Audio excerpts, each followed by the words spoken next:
Assalamualaikum warahmatullahi wabarakatuh. Di sini Ibu akan melanjutkan penjelasan dari Ibu Anis tentang mengubur jenazah. Ada hal-hal yang perlu diperhatikan ketika mengubur jenazah.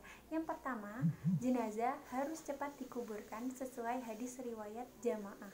Yang kedua, liang lahat dibuat dengan seukuran jenazah yang lebarnya kira-kira 1 meter dan untuk kedalamannya kira-kira setinggi manusia, ditambah lagi dengan setengah lengan.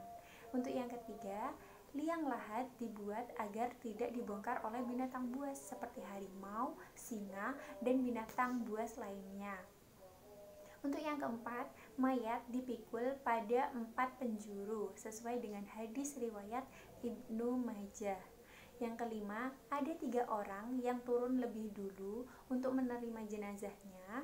Kemudian, orang yang pertama tersebut memegang bagian kepala, yang orang kedua memegang bagian tangan atau perut, yang ketiga memegang bagian kaki. Kemudian setelah itu, jenazahnya dimiringkan ke arah kanan dan menghadap ke arah kiblat, sambil disunahkan membaca doa Bismillahi wa ala millati Rasulillahi sallallahu alaihi wasallam.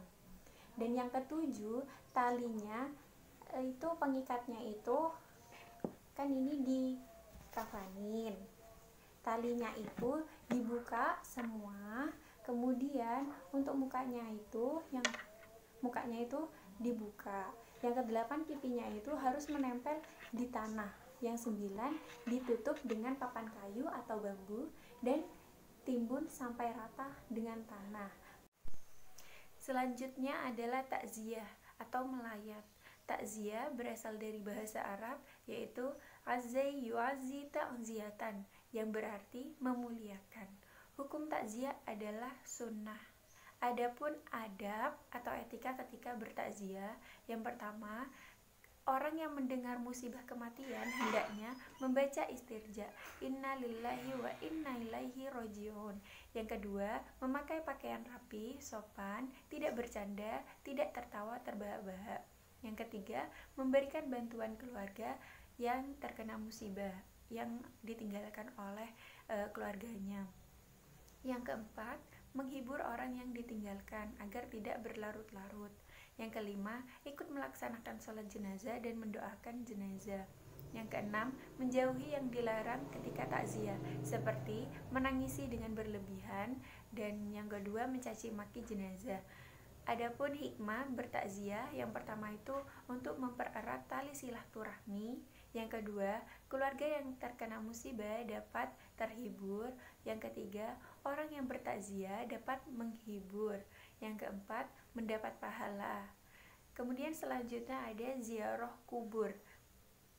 Ziarah berasal dari bahasa Arab, yaitu zaro yazuru ziaratan, yang berarti mendatangi atau mengunjungi. Hukumnya adalah sunnah. Adapun adab atau etika ketika ziarah, yang pertama, mengucap salam sebelum memasuki area makom. Kemudian 2, menghindari duduk atau melintasi kuburan. Yang ketiga, memanjatkan doa untuk jenazah. Yang keempat, selama berziarah tidak melakukan yang dilarang agama, seperti berlaku syirik dan duduk atau melintas kuburan. Kemudian ada hikmah ziarah. Yang pertama itu mengingat kematian, yang kedua menyadari pasti semua orang akan mati. Jadi ketika ingat dengan kematian itu bisa mempertebal keimanan. Yang ketiga, dapat bersikap zuhud atau menjauhkan diri dari sifat keduniawian. Yang keempat, selalu ingin berbuat baik. Yang kelima, mendoakan mayat muslim agar diampuni dosanya. Yang keenam, mendapat pahala. Menerapkan perilaku mulia. Yang pertama, segera mengunjungi keluarga yang ditinggalkan. Yang kedua, membantu mengurus jenazah.